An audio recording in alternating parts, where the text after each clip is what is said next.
तुसी पिछला test paper की रिविज़न अच्छी तरह कर ली होगी। हुण असी करांगे रिविज़न टेस्ट पेपर 2 जिस अधीन असी गुम ने रसोई विचों कविता जो कश्मीर नीर जी की भी है, पंजाब के लोक गीत जो तजिंदर कौर जी की लिखी हुई रचना है, बहुअर्थक शब्द और मुहावरे दफ्तरी पत्तर इदी दोहराई करांगे। चलो शुरू करते हैं। हेठा दिती काव टुकड़ी नूं पढ़ के प्रश्नां दे उत्तर दिओ। खुरली तो वहड़ के बलद किथे तुर गए, किथे गए किलियां ते घुंघरू पराणियां।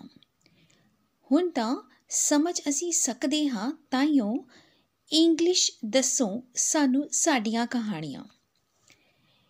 उपरोक्त काव टुकड़ी किहड़ी कविता विचों लई गई है?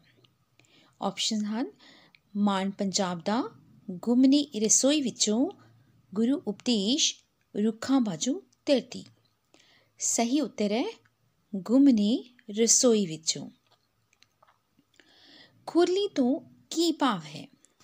किसानां दे औजार रखण वाली जगह, पशुआं नूं पट्ठे पाउण वाली थां, जानवरां दे सौण वाली जगह, इन्हां विचों कोई भी नहीं।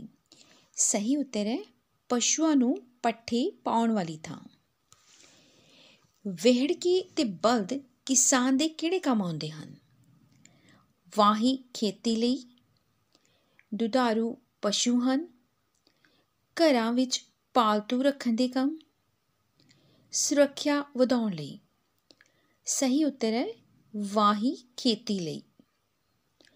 ਲੇਖਕ ਉੱਪਰਲੀਆਂ ਸਤਰਾਂ ਵਿੱਚ ਕਿਸੇ ਅਲੋਪ ਹੋਣ ਦੀ ਗੱਲ ਕਰ ਰਿਹਾ ਹੈ। ਕਿੱਲੀ ਤੇ ਟੰਗੀਆਂ ਘੁੰਗਰੂਆਂ ਵਾਲੀਆਂ ਵਸਤੂਆਂ ਪੁਰਾਣੀਆਂ ਜਾਂ ਘੁੰਗਰੂ ਵਾਲੀਆਂ ਵਸਤੂਆਂ ਪੁਰਾਣੀਆਂ ਜਾਂ ਕਿੱਲੀਆਂ ਤੇ ਟੰਗੀਆਂ। ਸਹੀ ਉੱਤਰ ਹੈ ਕਿੱਲੀ ਤੇ ਟੰਗੀਆਂ ਘੁੰਗਰੂਆਂ ਵਾਲੀਆਂ ਵਸਤੂਆਂ ਪੁਰਾਣੀਆਂ। ਕਾਵ ਟੁਕੜੀ ਵਿੱਚ ਕਵੀ ਨੇ किस दी माड़ी हालत बयान की है? मात भाषा दी, पंजाबी विरसे दी, पश्चिमी सभ्याचार दी जां अपने विरसे दी। सही उत्तर है पश्चिमी सभ्याचार दी। हेठा लिखे बहुविकल्पी प्रश्नां दे उत्तर दिओ। माँ अपने बच्चे नूं की गा के सुणाउंदी है? लोरी, टप्पा, बोली जां ढोला। सही उत्तर है लोरी। गुमनी रसोई विचों कविता विच अलाणी मंजी तो की भाव है? वाण वाली मंजी, बिना बिस्तरे दे वाण वाली मंजी, लक्कड़ दी मंजी, गद्दे वाला मंजा। सही उत्तर है बिना बिस्तरे दी वाण वाली मंजी। साडियां रसोइयां विचों किहड़ियां चीज़ां गुआच रहीआं हन? चकला वेला, तवा परात, चाटियां मधाणियां, कौलियां चमचे। सही उत्तर है चाटियां मधाणियां। ना मैं मेलने पढ़ी गुरमुखी लोक गीत दा यह किहड़ा रूप है? सुहाग, घोड़ी, बोली, टप्पा। सही उत्तर है बोली। हेठ लिखे विकल्पां विचों सुहाग दी वनगी दसो। लटकेंदे वाल सोहणे दे, उड़दा वे जावी कावां, मेरा दिओर बड़ा टुट पैना, बाबल मेरा एक कहना कीजिए। बाबल मेरा एक कहना कीजिए सही उत्तर है। ਹੁਣ ਅਸੀਂ ਗੱਲ ਕਰਦੇ ਹਾਂ ਉਹਨਾਂ ਪ੍ਰਸ਼ਨਾਂ ਦੀ ਜਿਨ੍ਹਾਂ ਦੇ ਉੱਤਰ ਤੁਸੀਂ 20 ਤੋਂ 25 ਸ਼ਬਦਾਂ 'ਚ ਦੇਣੇ ਹੁੰਦੇ ਹਨ। ਪਹਿਲਾ ਪ੍ਰਸ਼ਨ ਹੈ ਡੋਰੀ ਡੰਡੇ ਦੀ ਵਰਤੋਂ ਕਿਸ ਲਈ ਕੀਤੀ ਜਾਂਦੀ ਹੈ? ਡੋਰੀ ਡੰਡੇ ਦੀ ਵਰਤੋਂ ਪੁਰਾਣੀ ਪੰਜਾਬ ਦੀ ਰਸੋਈ ਵਿੱਚ ਬਹੁਤ ਜ਼ਿਆਦਾ ਹੁੰਦੀ ਸੀ। ਘਰ ਦੀ ਸੁਆਣੀ ਸਬਜ਼ੀ ਬਣਾਉਣ ਲਈ ਮਿਰਚ ਮਸਾਲੇ ਕੁੱਟਣ ਅਤੇ ਰਗੜਨ ਲਈ ਇਸ ਦੀ ਵਰਤੋਂ ਕਰਦੀ ਹੁੰਦੀ ਸੀ। ਪੁਦੀਨੇ ਦੀ ਚਟਨੀ ਵੀ ਇਸ ਵਿੱਚ ਕੁੱਟਦੀ ਹੁੰਦੀ ਸੀ।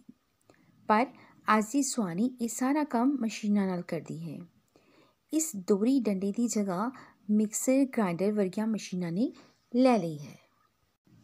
ਅਗਲਾ ਪ੍ਰਸ਼ਨ ਹੈ, ਅੱਜ ਦੀਆਂ ਸੁਆਣੀਆਂ 'ਤੇ ਕਿਸ ਦਾ ਅਸਰ ਵਧੇਰੇ ਹੋ ਰਿਹਾ ਹੈ? ਅਜੋਕੀਆਂ ਸੁਆਣੀਆਂ 'ਤੇ ਮਤਲਬ ਅੱਜ ਕੱਲ੍ਹ ਦੀਆਂ ਸੁਆਣੀਆਂ ਉੱਤੇ ਪੱਛਮੀ ਸੱਭਿਅਤਾ ਨਾਲ ਸੰਬੰਧਿਤ ਚੀਜ਼ਾਂ ਦਾ ਅਸਰ ਵੱਧ ਗਿਆ ਹੈ। ਉਹ ਰਵਾਇਤੀ ਖਾਣੇ ਭਾਵ ਦੁੱਧ, ਦਹੀਂ, ਲੱਸੀ ਨੂੰ ਛੱਡ ਕੇ ਬਰਗਰਾਂ ਅਤੇ ਪੀਜ਼ਿਆਂ ਵੱਲ ਆਕਰਸ਼ਿਤ ਹੋ ਰਹੀਆਂ ਹਨ। ਇੱਥੋਂ ਤੱਕ ਕਿ ਖਾਣ ਪੀਣ ਦੇ ਨਾਲ ਨਾਲ ਪਹਿਰਾਵੇ ਨੂੰ ਭੁੱਲਦੀਆਂ ਜਾ ਰਹੀਆਂ ਹਨ। ਅਗਲਾ ਪ੍ਰਸ਼ਨ ਹੈ, ਪੰਜਾਬ ਦੇ ਲੋਕ ਗੀਤ ਪਾਠ ਅਨੁਸਾਰ ਲੋਕ ਗੀਤ ਦੀਆਂ ਕੀ ਵਿਸ਼ੇਸ਼ਤਾਵਾਂ ਹਨ? ਪੰਜਾਬ ਦੇ ਲੋਕ ਗੀਤਾਂ ਦੀਆਂ ਵਿਸ਼ੇਸ਼ਤਾਵਾਂ ਇਸ ਪ੍ਰਕਾਰ ਹਨ। ਲੋਕ ਗੀਤ ਲੋਕ ਦਿਲਾਂ ਵਿੱਚੋਂ ਆਪ ਮੁਹਾਰੇ ਨਿਕਲਦੇ ਹਨ। ਇਹ ਆਮ ਲੋਕਾਂ ਦੀਆਂ ਖੁਸ਼ੀਆਂ, ਚਾਵਾਂ ਅਤੇ ਦਰਦ ਵਿਛੋੜਿਆਂ ਦਾ ਸੱਚਾ ਸੁੱਚਾ ਬਿਆਨ ਹੁੰਦੇ ਹਨ। ਪੰਜਾਬ ਦੇ ਲੋਕ ਗੀਤ ਅੱਖਰ ਗਿਆਨ ਤੋਂ ਕੋਰੇ, ਸਾਧ ਮੁਰਾਦੇ, ਨਿਰਛਲ ਲੋਕਾਂ ਦੇ ਸੁੱਤੇ ਸਿੱਧ ਪ੍ਰਗਟਾਵੇ ਹਨ। ਇਸ ਲਈ ਇਹ ਸਮੁੱਚੀ ਜਾਤੀ ਦੀ ਸਿਰਜਣਾ ਹੁੰਦੇ ਹਨ। ਇਹਨਾਂ ਦੇ ਰਚਨਹਾਰੇ ਦਾ ਨਾਂ ਨਹੀਂ ਹੁੰਦਾ। ਅਗਲਾ ਪ੍ਰਸ਼ਨ ਹੈ, ਲੋਕ ਗੀਤ ਹੋਰਨਾਂ ਕਾਵਿ ਰੂਪਾਂ ਨੂੰ ਪਿੱਛੇ ਕਿਉਂ ਛੱਡ ਜਾਂਦੇ ਹਨ? ਲੋਕ ਗੀਤਾਂ ਦਾ ਨਿਤਾਰਾ ਤਾਂ ਗਾਉਣ ਨਾਲ ਹੁੰਦਾ ਹੈ। ਇਹਨਾਂ ਨੂੰ ਲਿਖਿਤ ਰੂਪ ਕੁਝ ਸਮਾਂ ਪਹਿਲਾਂ ਹੀ ਪ੍ਰਾਪਤ ਹੋਇਆ ਹੈ। ਪਹਿਲਾਂ ਇਹ ਲੋਕਾਂ ਦੇ ਬੁੱਲ੍ਹਾਂ 'ਤੇ ਜਿਉਂਦੇ ਰਹੇ। ਲੈਅ ਅਤੇ ਰਸ ਗੀਤ ਦੀ ਮੁੱਢਲੀ ਸ਼ਰਤ ਹਨ। ਇਸੇ ਕਰਕੇ ਇਹ ਲੈਅ ਤੋਂ ਰਸ ਵਿੱਚ ਹੋਰਨਾਂ ਕਾਵਿ ਰੂਪਾਂ ਨੂੰ ਪਿੱਛੇ ਛੱਡ ਜਾਂਦੇ ਹਨ। ਹੋਰ ਕਿਸੇ ਭਾਸ਼ਾ ਵਿੱਚ ਅਜਿਹੇ ਕਾਵਿ ਰੂਪ ਨਹੀਂ ਮਿਲਦੇ। ਹੇਠ ਲਿਖੇ ਵਿਆਕਰਣ ਦੇ ਪ੍ਰਸ਼ਨਾਂ ਦੇ ਉੱਤਰ ਦਿਓ। ਡੋਲ ਸ਼ਬਦ ਦੇ ਸਹੀ ਬਹੁਅਰਥਕ ਸ਼ਬਦ ਨੂੰ ਚੁਣ ਕੇ ਟਿਕ ਦਾ ਨਿਸ਼ਾਨ ਲਗਾਉਣਾ ਹੈ। ਭਾਂਡਾ ਜਾਂ ਘਬਰਾ ਜਾਣਾ, ਭਾਂਡਾ ਜਾਂ ਢੋਲਕ, ਦੁੱਧ ਵਾਲਾ ਭਾਂਡਾ ਜਾਂ ਢੋਲਕੀ, ਇਹਨਾਂ ਵਿੱਚੋਂ ਕੋਈ ਵੀ ਨਹੀਂ। ਸਹੀ ਉੱਤਰ ਹੈ ਭਾਂਡਾ ਜਾਂ ਘਬਰਾ ਜਾਣਾ। ਟਿੱਕਾ ਸ਼ਬਦ ਦਾ ਸਹੀ ਬਹੁਅਰਥਕ ਦੱਸੋ। ਗਹਿਣਾ ਜਾਂ ਨਿਸ਼ਾਨੀ, ਗਹਿਣਾ ਜਾਂ ਤਿਲਕ, ਬਿੰਦੀ ਜਾਂ ਕੋਲੀ, ਗਹਿਣਾ ਜਾਂ ਟੀਕਾ। ਸਹੀ ਉੱਤਰ ਹੈ ਗਹਿਣਾ ਜਾਂ ਤਿਲਕ। ਹੇਠ ਲਿਖੇ ਵਿਕਲਪਾਂ ਵਿੱਚੋਂ ਸਹੀ ਮੁਹਾਵਰਾ ਚੁਣੋ। ਕੰਨਾਂ ਨੂੰ ਹੱਥ ਲਾਉਣੇ, ਕੰਨ ਮਰੋੜਨੇ, ਕੰਨਾਂ ਨੂੰ ਉਂਗਲੀਆਂ ਲਾਉਣੀਆਂ, ਕੰਧ ਨਾਲ ਕੰਨ ਖੜਾਉਣੇ। ਸਹੀ ਉੱਤਰ ਹੈ ਕੰਨਾਂ ਨੂੰ ਹੱਥ ਲਾਉਣੇ। ਚੰਨ ਚਾੜਨਾ ਮੁਹਾਵਰੇ ਦਾ ਸਹੀ ਅਰਥ ਕੀ ਹੋ ਸਕਦਾ ਹੈ? ਬਦਨਾਮੀ ਮਿਲਣੀ, ਕੰਮ ਵਿਗਾੜ ਦੇਣਾ, ਚਾਨਣ ਕਰ ਦੇਣਾ, ਜਿੱਤ ਪ੍ਰਾਪਤ ਕਰਨੀ। ਸਹੀ ਉੱਤਰ ਹੈ ਬਦਨਾਮੀ ਮਿਲਣੀ। ਘੋੜੇ ਵੇਚ ਕੇ ਸੋਣਾ ਮੁਹਾਵਰੇ ਦਾ ਸਹੀ ਅਰਥ ਕੀ ਹੈ? ਨਿਸ਼ਚਿੰਤ ਹੋਣਾ, ਸੁੱਤੇ ਰਹਿਣਾ, ਮਰਨ ਕੰਢੇ ਹੋਣਾ ਜਾਂ ਮਰ ਜਾਣਾ। ਸਹੀ ਉੱਤਰ ਹੈ ਨਿਸ਼ਚਿੰਤ ਹੋਣਾ। ਅੱਗੇ ਅਸੀਂ ਦੁਹਰਾਈ ਕਰਦੇ ਹਾਂ ਦਫ਼ਤਰੀ ਪੱਤਰ ਦੀ।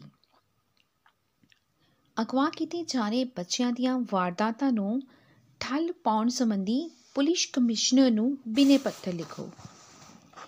ਤੁਹਾਨੂੰ ਪੇਪਰ ਦੇ ਵਿੱਚ ਨੁਕਤੇ ਦਿੱਤੇ ਜਾਣਗੇ ਜਿਨ੍ਹਾਂ ਨੂੰ ਲੈ ਕੇ ਤੁਸੀਂ ਪੱਤਰ ਲਿਖਣਾ ਹੋਵੇਗਾ। ਇਹਦੇ ਵਿੱਚ ਨੁਕਤੇ ਹਨ: ਠੀਕ ਮਾਹੌਲ, ਅਚਾਨਕ ਸਥਿਤੀ ਬਦਲੀ, ਬੱਚੇ ਅਗਵਾ ਕਰਨੇ, ਰੁਪਈਆਂ ਦੀ ਮੰਗ, ਮਾਪਿਆਂ ਦੀ ਪਰੇਸ਼ਾਨੀ, ਰੁਪਏ ਦਿਓ ਜਾਂ ਬੱਚੇ ਦੀ ਮੌਤ, ਕਈ ਵਾਰਦਾਤਾਂ, ਢੁਕਵੇਂ ਪ੍ਰਬੰਧ ਕਰੋ, ਸਹਿਮ ਖਤਮ ਹੋਵੇ। ਨੁਕਤੇ ਅਕਸਰ ਹੀ ਤੁਹਾਡੀ ਮਦਦ ਕਰਦੇ ਹੈ ਪੱਤਰ ਨੂੰ ਸਹੀ ਰੂਪ ਵਿੱਚ ਲਿਖਣ ਦੇ ਲਈ। ਸੋ ਇਹਨਾਂ ਨੂੰ ਬਹੁਤ ਧਿਆਨ ਨਾਲ ਪੜ੍ਹਨਾ ਹੁੰਦਾ ਹੈ। ਜਦੋਂ ਅਸੀਂ ਦਫ਼ਤਰੀ ਪੱਤਰ ਸ਼ੁਰੂ ਕਰਦੇ ਹਾਂ, ਸੱਜੇ ਹੱਥ ਉੱਤੇ ਪ੍ਰੀਖਿਆ ਭਵਨ,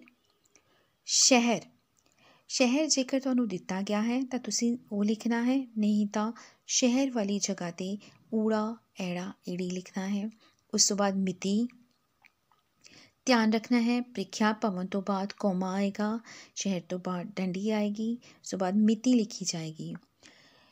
खब्बे हत्थ सेवा विखे, सेवा विखे दे नाल कौमा नहीं आएगा, सिर्फ सेवा विखे लिखना है। उस दे नाल ही पुलिस कमिश्नर साहिब, कौमा ऊड़ा ऐड़ा ईड़ी शहर।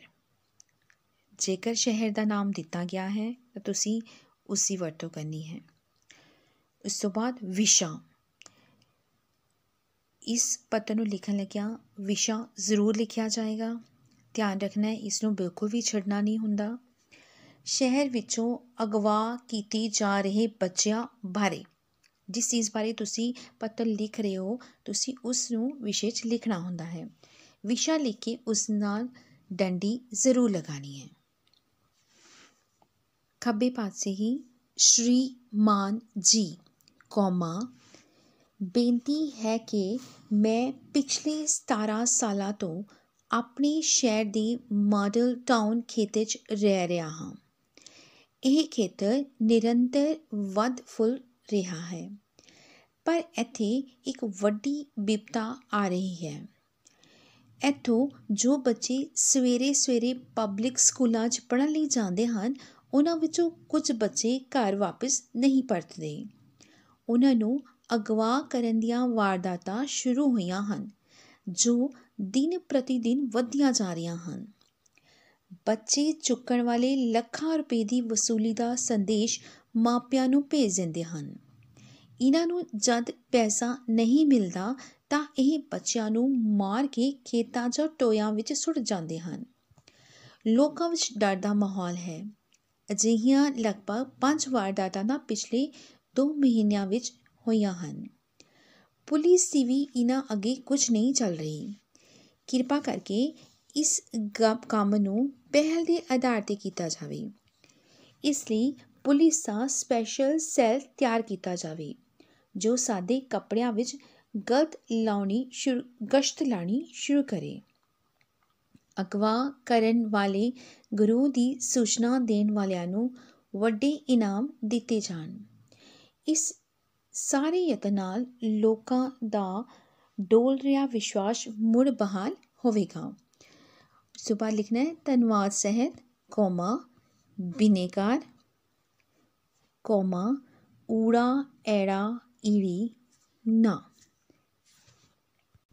इस तो अगले वीडियो विच असी रिवीजन करांगे पाठ गुरु उपदेश, जो कि पवन हरचंदपुरी जी की रचना है। कलात्मक रुचियाँ, प्रकृति अते पहचान, लेख जो डॉक्टर दविंदर सैफी जी की रचना है। समासी शब्द, अगेतर पछेतर, चित्र वर्णन।